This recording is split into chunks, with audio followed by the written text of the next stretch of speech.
नमस्कार साथियों, स्वागत है आपका अपने परिवार विजन क्लासेस में। दुआ है आप सब अच्छे होंगे, स्वस्थ होंगे। मैं आपका मित्र गोविंद कुमार घटी। साथियों, हमने क्लास 10th विज्ञान को स्टार्ट किया है। उसमें हमने पहला चैप्टर रासायनिक अभिक्रिया और समीकरण को पूरा कर लिया है। आज हम विज्ञान का दूसरा चैप्टर स्टार्ट करेंगे जिसका नाम है अम्ल, क्षार एवं लवण। सबसे पहले हम अम्ल और क्षार के दोनों के बीच में जो बेसिक डिफरेंस क्या होता है उसको हम समझेंगे। तो स्टार्ट करते हैं आज का टॉपिक, अम्ल व क्षार में बेसिक अंतर। अम्ल और क्षार दोनों में अंतर क्या होता है बेसिक, पहले इनको समझेंगे, फिर उसके बाद इनके एग्जाम्पल देखेंगे। सबसे पहला, अम्ल स्वाद में खट्टे होते हैं,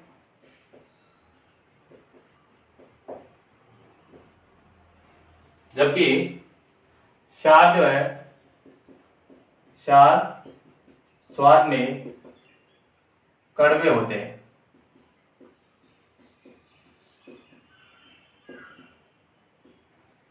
अम्ल स्वाद में कैसे होते हैं? खट्टे होते हैं। और क्षार स्वाद में कैसे होते हैं? जब इनको आप चखोगे तो क्षार जो है वो कड़वे लगेंगे आपको।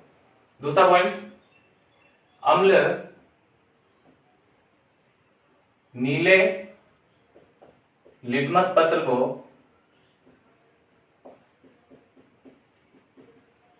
लाल कर देता है।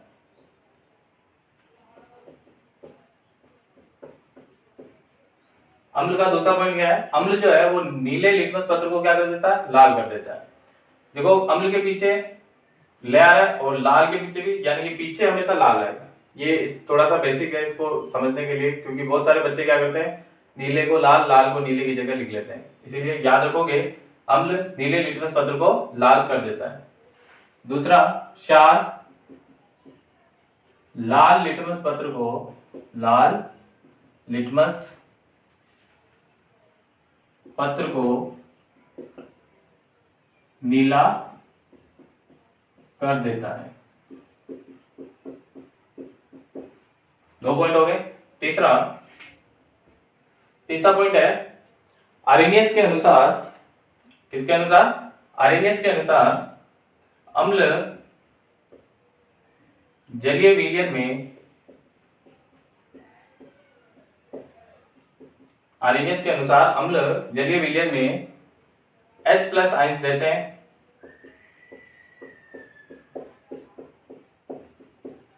जबकि आर्हेनियस के अनुसार क्षार जो है वो जलीय विलयन में, क्षार जलीय विलयन में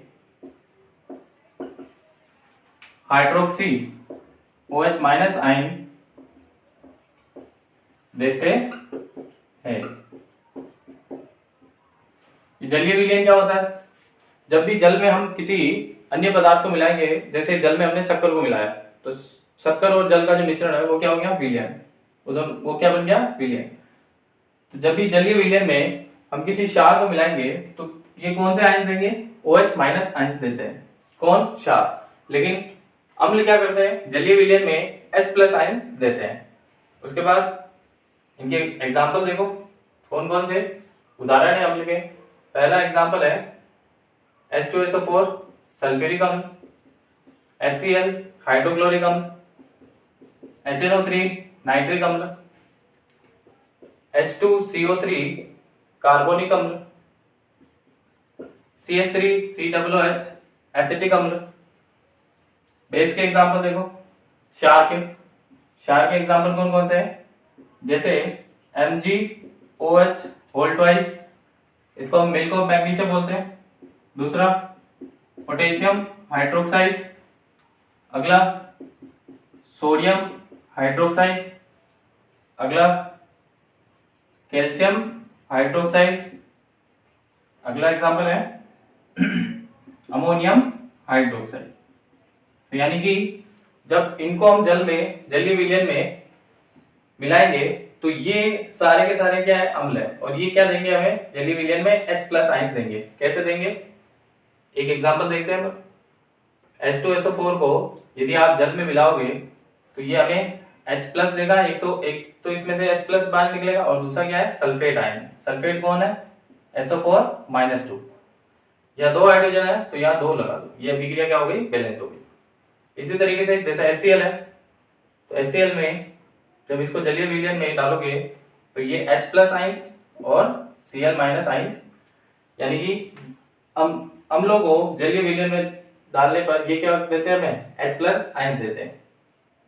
तो ये अम्ल के कुछ एग्जाम्पल हैं। और ये क्षार के, क्षार क्या होते हैं, जो जलीय विलयन में OH- आइंस देते हैं। जैसे ये जो एग्जाम्पल लिखे हैं इनमें अगर जल मिला है तो ये जलीय विलयन में कौन से आयन देंगे, OH- आयन। जैसे चेक करते हैं MgOH2 को यदि जल में मिलाया जाए तो ये मैग्नीशियम है, मैग्नीशियम की वैलेंसी होती है 2, मैग्नीशियम की संयोजकता कितनी होती है 2, तो +2।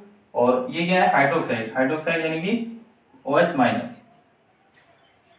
ये हो गया, यहाँ पर कितने हैं, 2 है ना, तो ये बैलेंस कर दो इसको 2 से, तो ये पूरा कंप्लीट क्या हो गया, बैलेंस हो गया।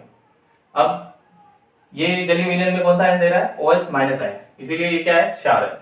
एक और एग्जांपल देखो, जैसे NaOH, इसको जलीय विलयन में मिलाओगे तो सोडियम की संयोजकता 1 होती है, इसलिए +1। और ये OH क्या है, हाइड्रोक्साइड, तो OH-। तो इस तरीके से क्षार जलीय विलयन में OH- आयंस देंगे, जबकि अम्ल जलीय विलयन में H+ आयंस देते हैं। या आप याद रखो, ये कुछ इंपॉर्टेंट एग्जांपल है, वो आपको याद रखने हैं इनको। ये बेसिक डिफरेंस है अम्ल और क्षार के बारे में। अब हम आगे बढ़ते हैं, एक और लिखते हैं इसमें बेसिक डिफरेंस।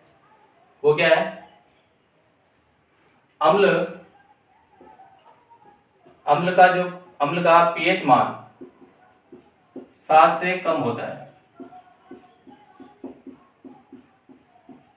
ये आप याद रखोगे, अम्ल का जो पीएच का मान होता है वो 7 से कम होता है, जबकि क्षार का पीएच मान 7 से अधिक होता है। तो कुछ बेसिक डिफरेंस है ये जो पीएच पैमाना होता है उसमें 0 से 14 तक अंक होते हैं। पीएच पैमाने की खोज किसने करी, सोरेनसन ने बताया कि जब पीएच में 0 से 7 के बीच में कोई वैल्यू है तो वो अम्ल कहलाएगा, और जब पीएच स्केल में 7 से 14 के बीच में कोई वैल्यू है, यानी कि 7 से अधिक कोई वैल्यू है, किसी पदार्थ की वैल्यू क्या है, 7 से अधिक है, इसका मतलब वो क्या है, क्षार है। और 7 से कम है, इसका मतलब वो क्या है, अम्ल है। ये बात आप याद रखोगे। तो ये एक बार डिफरेंस एक बार नोट कर लो आप, उसके बाद हम आगे बढ़ते हैं।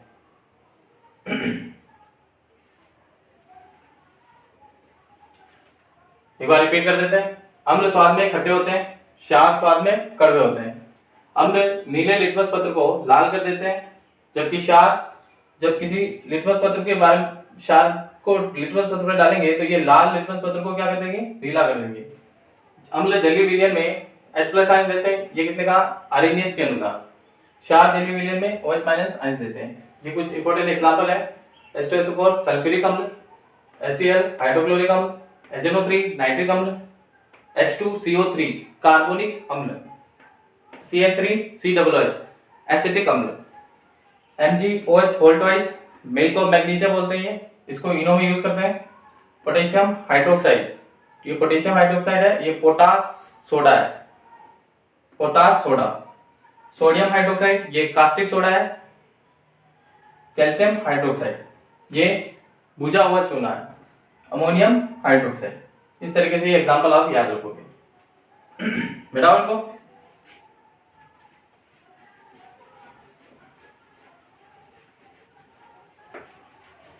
अगला टॉपिक है अपना, अब जितने भी अम्ल और क्षार होते हैं उनको हम चख कर नहीं बता सकते हैं कि अम्ल है या क्षार है, क्योंकि कुछ अम्ल और क्षार जो होते हैं वो घातक होते हैं, तो चखने पर शरीर को क्या होता है, नुकसान भी हो सकता है। इसीलिए हमने क्या बनाया है, अम्ल और क्षार को पहचानने के लिए कुछ संकेतक बनाए हैं। क्या बनाया है, कुछ संकेतक।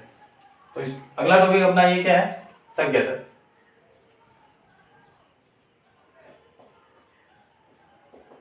संकेतक क्या होते हैं, वे पदार्थ जो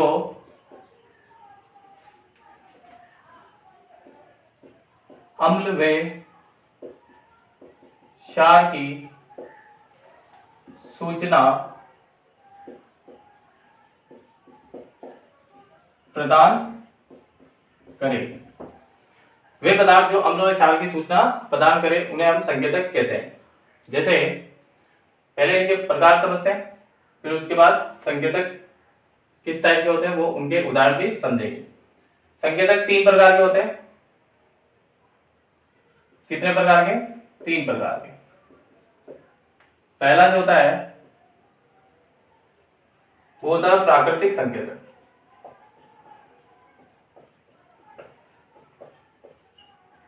दूसरा होता है संश्लेषित या कृत्रिम संकेतक, और तीसरा जो है वो है गणित संकेतक। ये 3 टाइप के संकेतक हम मिलेंगे। एक प्राकृतिक संकेतक, संश्लेषित या कृत्रिम संकेतक, दूसरा है गणित संकेतक। प्राकृतिक संकेतक क्या होते हैं? वे संकेतक जो प्रकृति से प्राप्त हो, वे संकेतक जो प्रकृति से प्राप्त हो, उन्हें हम क्या कहते हैं? प्राकृतिक संकेतक। संश्लेषित या कृत्रिम संकेतक किसे कहते हैं? वे संकेतक जो मानव निर्मित हो, मानव निर्मित हो, उन्हें हम क्या कहते हैं? संश्लेषित या कृत्रिम संकेतक। उसके बाद गणित, वे संकेतक जो अम्ल व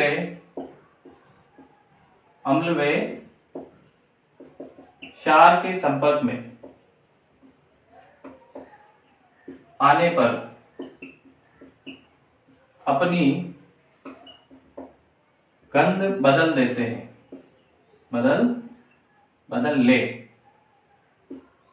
उन्हें वे संकेतक जो अम्ल और क्षार के संपर्क में आने पर अपनी गंध बदल दे, उन्हें क्या कहते हैं? गणित संकेतक। उन्हें क्या कहते हैं? गणित संकेतक। ठीक है। अब सबसे पहले इनके एग्जाम्पल देखते हैं, उसके बाद तीनों को अच्छे से समझेंगे। उदाहरण, प्राकृतिक संकेतक का उदाहरण है हल्दी। पहला जो उदाहरण है वो कौन सा है? हल्दी। हल्दी कौन से कलर की होती है? पीले कलर की। पीला रंग होता है हल्दी का, सब जानते हैं। और दूसरा जो एग्जाम्पल है इसका वो है लिटमस पत्र। वो क्या है? पहले इसको समझते हैं। जब हल्दी अम्ल के संपर्क में आएगी तो कोई परिवर्तन नहीं होगा, कोई परिवर्तन नहीं होगा। लेकिन जब हल्दी क्षार के संपर्क में आएगी तो क्या होगा? ये जो पीला है, हल्दी का जो पीला कलर है वो चेंज हो जाएगा किसमें? लाल कलर में। किसमें? पीला कलर जो है वो लाल कलर में चेंज हो जाएगा जब ये प्राकृतिक संकेतक कौन सा? हल्दी क्षार के संपर्क में आएगी। तब जब आपके कपड़ों पर हल्दी के कुछ चींटे लग जाते हैं तब उस पर आप साबुन लगाते हो, तो साबुन लगने के बाद क्या होता है? वो जो हल्दी के पीले कलर जो रंग के जो धब्बे थे वो कौन से कलर के हो गए? लाल कलर के। तो हल्दी जो है वो क्षार के साथ में कौन सा कलर देती है? लाल कलर। ये आप याद रखोगे। उसके बाद लिटमस पत्र। दूसरा लिटमस पत्र। ये जो लिटमस पत्र है ये प्राकृतिक संकेतक है। इसका जो रंग होता है वो कैसा होता है? बैंगनी। इसका खुद का रंग कैसा होता है? बैंगनी। जैसे हल्दी का क्या होता है? पीला, उसी तरीके से लिटमस पत्र का रंग कैसा होता है? बैंगनी। और ये किस पदार्थ से बनता है? ये लिकेन से बनता है। किससे? लिकेन से बना होता है। लिटमस पत्र किससे बनता है? लिकेन से। ये याद रखोगे। उसके बाद जब अम्ल की बात हो तो लिटमस पत्र में अम्ल क्या करता है? नीले लिटमस पत्र को नीले को लाल कर देता है। अम्ल नीले लिटमस पत्र को लाल कर देता है। और क्षार जो है लाल लिटमस पत्र को क्या कर देता है, नीला। यह आप याद रखोगे। उसके बाद संश्लेषित सूचक। संश्लेषित सूचक में दो नाम याद रखोगे। इसके एग्जाम्पल क्या है, पहला है मिथाइल ऑरेंज। मिथाइल ऑरेंज, इसका जो कलर होता है वो संतरी कलर होता है। संतरी रंग इसका होता है मिथाइल ऑरेंज का। जब ये अम्ल के साथ अभिक्रिया करता है तो ये लाल कलर देता है। जब मिथाइल ऑरेंज को अम्ल के साथ अभी मिलाएंगे तो ये कौन सा कलर देगा, लाल कलर। और क्षार के साथ ये पीला कलर देगा। कौन सा कलर, मिथाइल ऑरेंज जब क्षार से मिलाएंगे तो कौन सा कलर देगा, पीला कलर। ये बात याद रखोगे। दो प्रकार के संश्लेषित और कृत्रिम संकेतक होते हैं। पहला कौन सा, मिथाइल ऑरेंज, और दूसरा है फिनोप्थिलीन।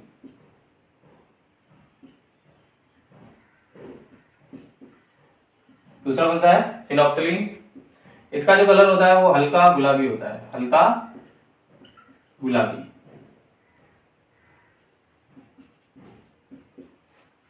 हल्का गुलाबी किस तरीके से, जैसे वो गुलाब जल देखा होगा आपने, हल्का गुलाबी उस तरीके का। जब दूर से देखते हैं तो हल्का गुलाबी, लेकिन जब पास जाके देखते हैं उसको तो रंगीन दिखता है। ये पास से देखोगे इसको तो रंगीन दिखेगा, लेकिन दूर से देखोगे तो हल्का गुलाबी दिखेगा।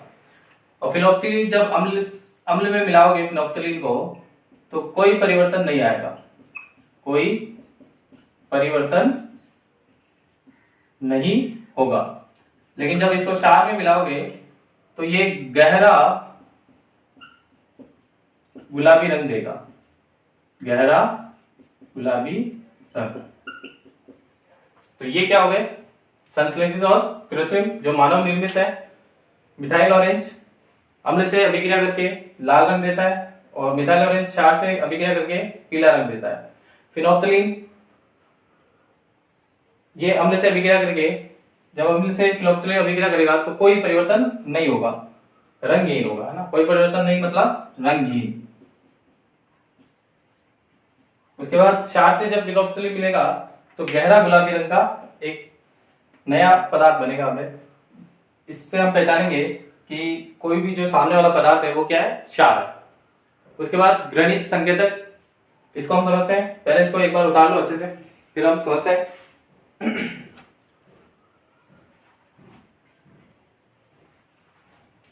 ग्रनित संकेतक के क्या क्या उदाहरण है, एग्जाम्पल है इसके। एक तो है प्याज, दूसरा है लौंग का तेल, और तीसरा है वेनिला। प्याज सबने देखा है, लौंग का तेल जो लौंग से बनता है, और वेनिला क्या होता है, जो आइसक्रीम के अंदर जो फ्लेवर मिलाते हैं अपन, अलग अलग फ्लेवर देखते हैं, वो किसकी वजह से होते हैं, वेनिला के अंदर। अब इनमें होता क्या है, ये जब प्याज के ऊपर अम्ल मिलाएंगे तो गंध चेंज नहीं होगी, मतलब कोई परिवर्तन नहीं होगा गंध में। गंध में कोई परिवर्तन नहीं, कोई परिवर्तन नहीं। लेकिन जब हम क्षार को प्याज के ऊपर मिलाएंगे तो क्षार क्या करेगा, प्याज की गंध को गायब कर देगा। गंध को क्या करेगा, गायब कर देगा। ठीक है। तो ये ग्रनित संकेतक, वे संकेतक जो अम्ल व क्षार के संपर्क में आने पर अपनी गंध बदल ले, उन्हें क्या कहते हैं, ग्रनित संकेतक। जैसे प्याज, लौंग का तेल, वेनिला। वेनिला क्या होता है, आइसक्रीम के फ्लेवर में हम इसको यूज करते हैं। ये सारे अम्ल से अभिक्रिया करेंगे तो कोई परिवर्तन नहीं होगा, लेकिन अगर ये क्षार से अभिक्रिया करेंगे तो इनकी जो गंध होगी वो गायब हो जाएगी। इनकी गंध क्या होगी, गायब हो जाएगी। तो यहां तक एक बार उतार लो अच्छे से, फिर हम आगे बढ़ते हैं। इनके एग्जाम्पल बहुत इंपॉर्टेंट है, एग्जाम्पल आपको याद करने हैं, एग्जाम में पूछे जाते हैं। ये अपने तीन प्रकार के संकेतक हो गए। अब हम आगे बढ़ते हैं, अम्ल के प्रकार। तो इनको मिटा देता हूं।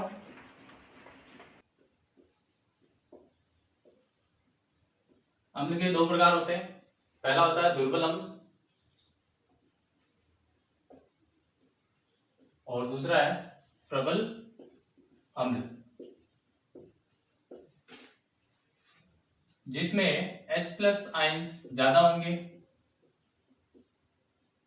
जिसमें H प्लस आइंस ज्यादा होंगे वो प्रबल अम्ल कहलाएगा, और जिसमें H प्लस आइंस कम होंगे वो दुर्बल अम्ल कहलाएगा। पहले बेसिक डिफरेंस इनका, जिसमें H प्लस आइंस कम होंगे वो दुर्बल अम्ल, और जिसमें H प्लस आइंस ज्यादा होंगे वो प्रबल अम्ल। इसका जो पहला पॉइंट है, दुर्बल अम्ल को हम कार्बनिक अम्ल या प्राकृतिक अम्ल भी कहते हैं। प्राकृतिक अम्ल भी कहते हैं। दुर्बल अम्ल केवल प्राकृतिक स्रोतों में पाया जाता है। जैसे प्राकृतिक स्रोत कैसे, जैसे नींबू संतरे में कौन सा, सिट्रिक अम्ल, टमाटर अमरूद और पालक में कौन सा, ऑक्जेलिक अम्ल, दूध में कौन सा, लैक्टिक अम्ल। तो जो प्राकृतिक स्रोत है उनमें केवल कौन से अम्ल पाए जाएंगे, दुर्बल अम्ल पाए जाएंगे। इनका एक और नाम क्या है, कार्बनिक अम्ल या प्राकृतिक अम्ल भी कहते हैं इनको। दूसरा पॉइंट है दुर्बल अम्ल का, ये जल में घुलने के लिए अधिक समय लेते हैं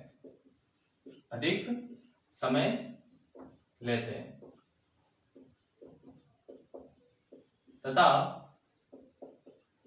कम H प्लस आइंस देते हैं।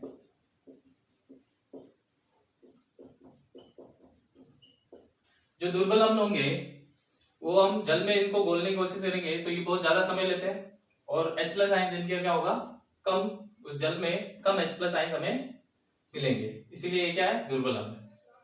तीसरा है दुर्बल अम्ल घातक नहीं होते। जितने भी दुर्बल अम्ल होते हैं वो घातक कभी नहीं होते, अब अपने शरीर को कभी भी नुकसान नहीं पहुंचता है। जैसे हम नींबू खाते हैं तो नींबू में कौन सा अम्ल, सिट्रिक अम्ल, तो सिट्रिक अम्ल से हमें कभी नुकसान पहुंचेगा नहीं। जैसे हम टमाटर खाते हैं, टमाटर के अंदर कौन सा अम्ल, ऑक्जेलिक अम्ल, तो किससे हमें नुकसान पहुंचेगा नहीं। तो इसीलिए जो दुर्बल अम्ल है वो घातक नहीं होते। दूसरा प्रबल अम्ल, प्रबल अम्ल को हम अकार्बनिक अम्ल भी बोलते हैं। अकार्बनिक अम्ल या मानव निर्मित, या एक और नाम है इनका कृत्रिम अम्ल भी कहते हैं। दूसरा पॉइंट, ये मतलब प्रबल अम्ल जल में घुलने के लिए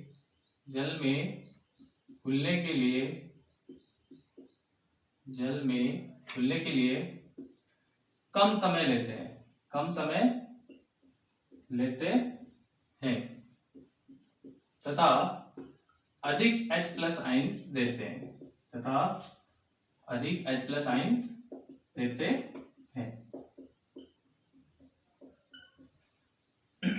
प्रबल अम्ल जल में जल्दी से घुल जाएंगे और अधिक से अधिक क्या देंगे, हमें H प्लस आइंस देते हैं। उसके बाद प्रबल अम्ल घातक होते हैं। क्या होते हैं, घातक होते हैं। प्रबल अम्लों को हम चक्के नहीं बता सकते हैं कि ये अम्ल है या क्षार है, क्योंकि ये अपने शरीर को क्या पहुंचाते हैं, नुकसान पहुंचाते हैं, इसीलिए ये क्या होते हैं, घातक होते हैं। और ये कैसे होते हैं, ये घातक नहीं होते हैं। इनके कुछ एग्जाम्पल है, ये पहले आप नोट कर लो, अम्ल के प्रकार, दुर्बल अम्ल और प्रबल अम्ल। अब इनके एग्जाम्पल देखते हैं। पहले हम देखेंगे दुर्बल अम्ल के, फिर हम देखेंगे प्रबल अम्ल के। तो इनको मैं मिटा देता हूं, आप इनको उतार लो एक बार। पहले हम देखेंगे दुर्बल अम्ल के एग्जाम्पल। तो उदाहरण है इनके, सबसे पहले सिट्रिक अम्ल। सिट्रिक अम्ल किस किस में होता है, नींबू में और संतरे में, और जितने भी खट्टे फल होते हैं उनके अंदर सिट्रिक अम्ल हमें मिलता है। दूसरा है लैक्टिक अम्ल।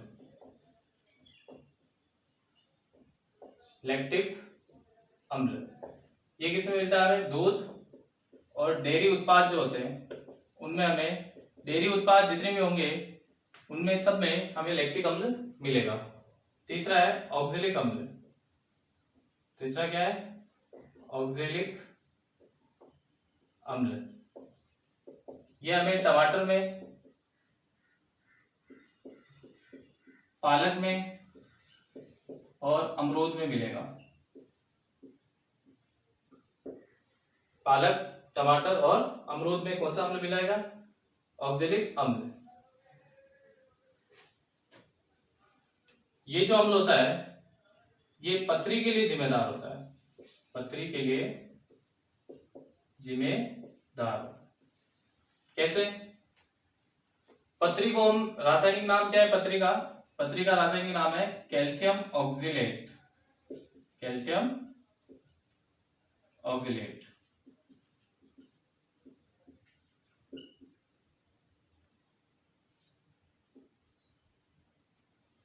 कैल्शियम ऑक्जिलेट, ठीक है। ये पथरी का क्या है? रासायनिक नाम है। अब इसमें क्या होगा, जब आप टमाटर, पालक और अमरूद का सेवन अधिक मात्रा में करेंगे तो अपने शरीर में हड्डियों के अंदर क्या होता है? कैल्शियम होती है।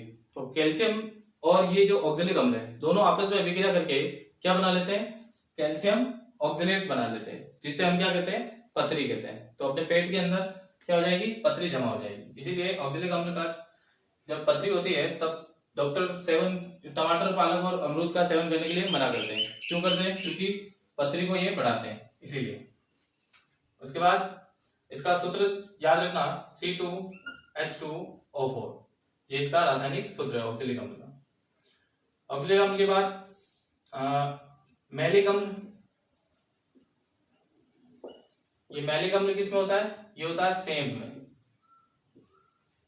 उसके बाद टैनिक अम्ल। टैनिक अम्ल होता है टी में। टी मतलब चाय के अंदर, यह आप याद रखोगे। उसके बाद टार्ट्रिक अम्ल।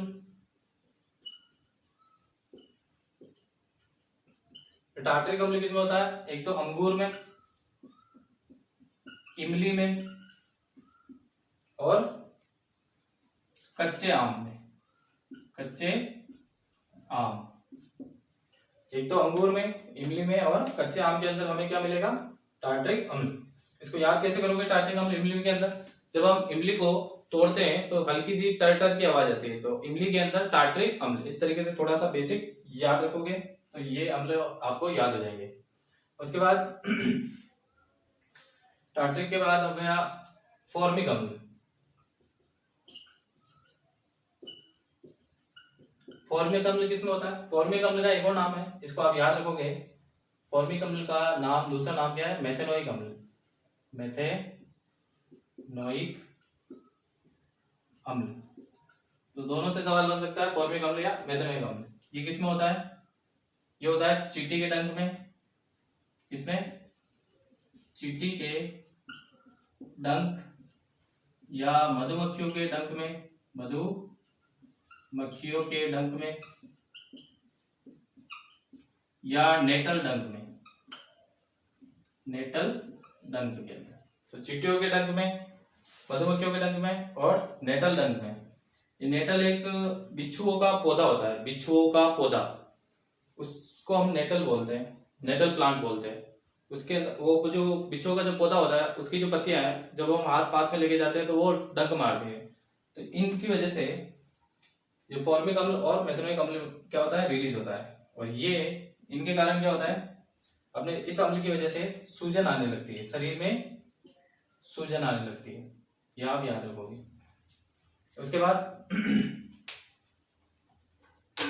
इसको मैं मिटा देता हूं, ये एक बार नोट कर लो आप। फॉर्मिक अम्ल, मेथेनोइक अम्ल किसके अंदर? एक बार रिपीट कर लेता हूं। सिट्रिक अम्ल किसमें? नींबू, संतरे और खट्टे फलों में सिट्रिक अम्ल। दूध, डेयरी उत्पाद में लैक्टिक अम्ल। टमाटर, पालक, अमरूद में ऑक्जेलिक अम्ल।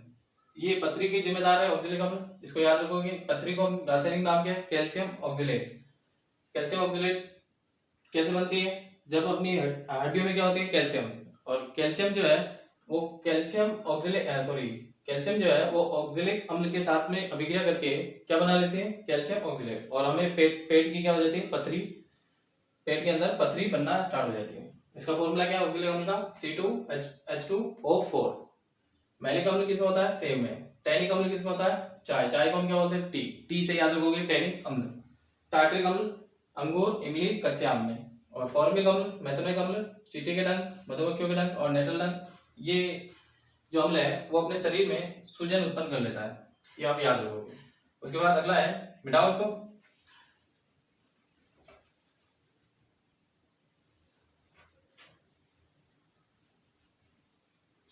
अगला एग्जांपल है दुर्बल अम्ल के, एस्कॉर्बिक अम्ल।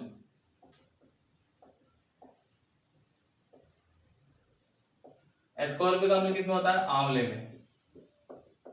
आंवले के अंदर कौन सा होता है? एस्कॉर्बिक अम्ल। उसके बाद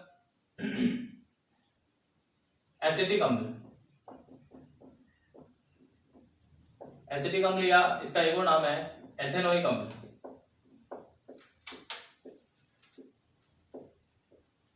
एसिटिक अम्ल का सूत्र क्या है? CH3COOH। और ये होता है किसमें? ये होता है सिरके में। सिरका, सिरके के अंदर कौन सा अम्ल होता है? एसिटिक अम्ल या एथेनोइक अम्ल। दो नाम इसके याद रखोगे। इसका फॉर्मूला क्या है? CH3COOH सिरके का। और सिरके के अंदर केवल 5 से 8% क्या होता है? एसिटिक अम्ल होता है। बाकी जो बचा हुआ है वो क्या होता है? पानी होता है। याद रखोगे, सिरके में केवल 5 से 8% एसिटिक अम्ल होता है, बाकी 95% क्या होता है? पानी। उसके बाद अगला अगला अपना बेंजोइक अम्ल। बेंजोइक अम्ल, इसका जो फॉर्मूला है C6H5COOH। ये कहाँ पाया जाता है? ये घास में पाया जाता है। घास में पाया जाता है। ये इससे क्या बनते हैं? इसमें कॉस्मेटिक के सामान बनते हैं। कॉस्मेटिक के सामान जैसे skin care, lipstick, nail polish, जितने भी कॉस्मेटिक के सामान होते हैं वो बेंजोइक अम्ल से के उपयोग से बनते हैं। उसके बाद इससे दवाइयां और ड्रग्स भी बनाई जाती है। दवाइयां व ड्रग्स, ये बेंजोइक अम्ल। उसके बाद अगला है कार्बोनिक अम्ल। कार्बोनिक अम्ल का फॉर्मूला होता है H2CO3। ये सारे क्या है? दुर्बल अम्ल है। अभी तक हम किसके बारे में बात कर रहे हैं? दुर्बल अम्ल की। तो कार्बोनिक अम्ल जो है वो मिलेगा हमें कोल्ड ड्रिंक्स में। किसमें मिलेगा? कोल्ड ड्रिंक्स में।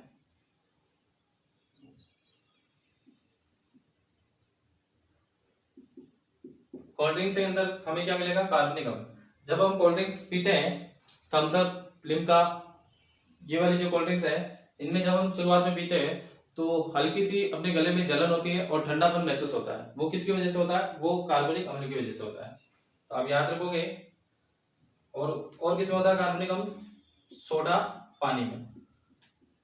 सोडा पानी में। अब सोडा पानी में एक तो गैस होती है कार्बन डाइऑक्साइड और एक कार्बनिक अम्ल होता है।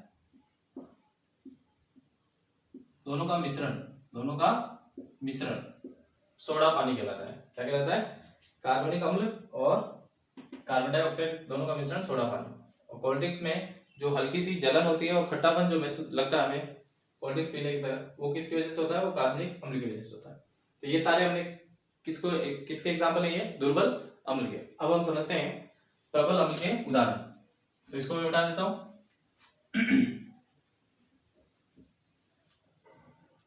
प्रबल अम्ल के उदाहरण कौन कौन से हैं? पहला एग्जाम्पल है अपना सल्फ्यूरिक अम्ल।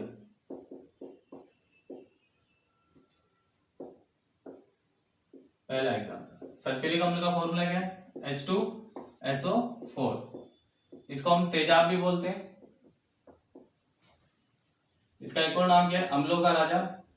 अम्लों का राजा। ये कहाँ होती है? ये इसका एक और नाम याद रखोगे, oil of vitriol. Oil of vitriol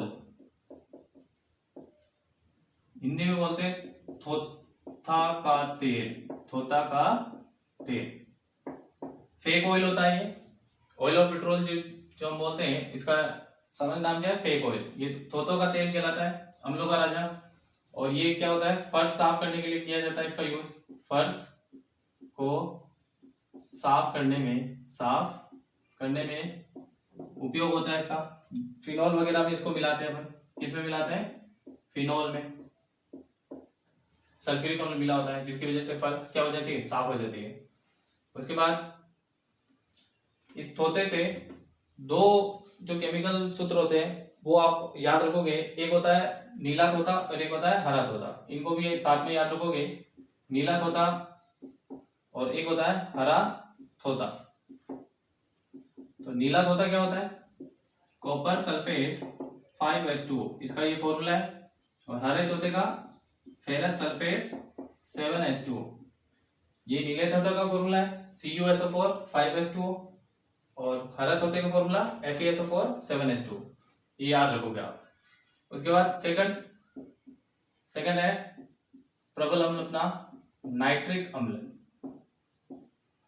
nitric अम्ल कौन सा है, HNO3। नाइट्रिक अम्ल को इसे हमेशा एल्यूमिनियम के बर्तन में रखा जाता है, एल्यूमिनियम के बर्तन में रखा जाता है। एल्यूमिनियम के बर्तन में क्यों रखा जाता है, क्योंकि ये ग्लास को पिघला देता है, ग्लास को पिघला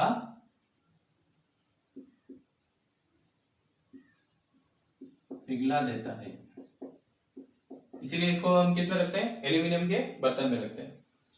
इससे क्या करते हैं अपन, इससे धातुओं पर, ग्लास पर सॉरी, इससे कांच पर लिखने व पेंट करने में उपयोग लिया जाता है। किसे, नाइट्रिक अम्ल को। कांच पर लिखने में पेंट करने में किसका उपयोग किया जाता है, नाइट्रिक अम्ल का। उसके बाद तीसरा है, ये जो नाइट्रिक अम्ल है इसका खेतों में उर्वरक के रूप में इसको यूज किया जाता है। खेतों में उर्वरक के रूप में, उर्वरक बनाने में इसको इस्तेमाल किया जाता है। किसको, नाइट्रिक अम्ल को। खेतों में उर्वरक कैसे बनाते हैं इसका, मिट्टी जो होती है, मिट्टी में 3 चीजें महत्वपूर्ण होती है। पहली होती है, मिट्टी के लिए क्या आवश्यक होता है, एक तो नाइट्रोजन, दूसरा फास्फोरस, तीसरा पोटेशियम। तो जिस मिट्टी में नाइट्रोजन, फास्फोरस और पोटेशियम तीनों है, इसका मतलब वो मिट्टी फसल के लिए बहुत ही उपजाऊ होगी। इसमें देखो नाइट्रिक अम्ल में कौन उपस्थित है, नाइट्रोजन, इसीलिए ये खेतों में उर्वरक बनाने में इस्तेमाल किया जाता है। तो आप ये याद रखोगे। ये हो गए 2 अम्ल अपने, कौन सा, H2SO4 और HNO3 नाइट्रिक अम्ल। तीसरा है, इसको मैं मिटा दूं एक बार इसको नोट करिए आप, फिर इन दोनों को मिटा रहा हूं।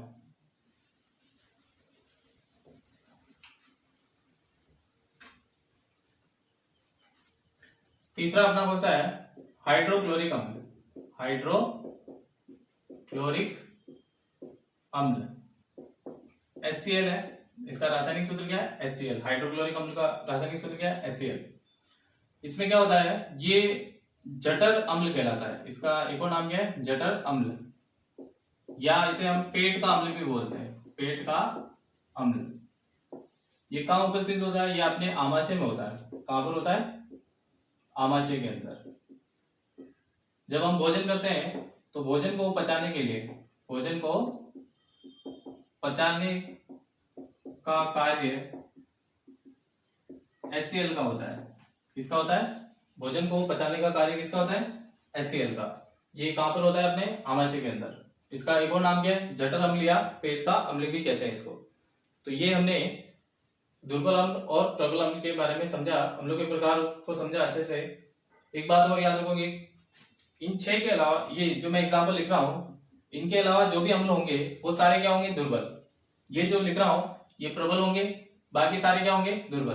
पहला है H2SO4, दूसरा HNO3, तीसरा HCl4, पर क्लोरिक अम्ल बोलते हैं इसको, क्या बोलते हैं, पर क्लोरिक अम्ल। अगला है HCl, हाइड्रोक्लोरिक अम्ल। अगला है HBr, हाइड्रोबोरिक अम्ल। और अगला है HI, ये है हाइड्रो आयोडिक अम्ल। तो H2SO4 सल्फ्यूरिक अम्ल, HNO3 नाइट्रिक अम्ल, HClO4 परक्लोरिक अम्ल, HCl हाइड्रोक्लोरिक अम्ल, HBr हाइड्रोक्लोरिक अम्ल, HI हाइड्रो आयोडिक अम्ल। इनके अलावा जितने भी अम्ल हैं वो सारे क्या होंगे, दुर्बल अम्ल कहलाएंगे। ये टोटल क्या है, ये सारे क्या है, प्रबल अम्ल, और इनके अलावा जो भी होंगे वो सारे क्या होंगे, दुर्बल अम्ल। तो एग्जाम में आपसे अगर पूछ ले इनमें से दुर्बल अम्ल कौन सा है और प्रबल अम्ल कौन सा है, तो आप केवल इन प्रबल अम्लों को याद कर लो, फिर इनके अलावा जो भी पूछेगा वो सारे क्या होंगे, दुर्बल अम्ल होंगे। तो आज के लिए थैंक यू, धन्यवाद।